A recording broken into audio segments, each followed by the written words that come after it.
Is it a good reason? No. We've had 3 elections since the pandemic started, so there should be no reason why this one can't go either. We need a date. We need to know what's happening. We have 2 huge ridings right now that have no representation, both in my area. They surround my riding, actually. And that's a lot of people. They're 2 large ridings, and it's a lot of people that right now don't have representation.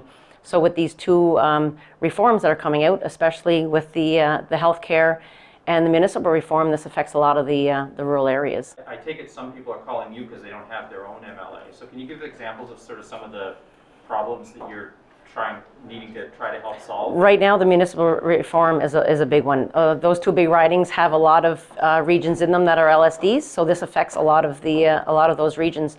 So they're calling just questions about that. I will continue, and I have, and I'll continue to help them as much as I can. But they feel that they have no representation, so they really need somewhere, especially with these reforms coming out there. They have questions they need answered. What about more like run-of-the-mill stuff, like social development calls or roads or anything like that coming to your office because people don't have? There always have been, yeah. The people in the ridings want to know when this is going to happen and who they can turn to for answers. No, COVID should not be an issue. Like I say, we've had three elections on every level now with COVID already, and we are living with COVID, and we'll have to continue living with COVID.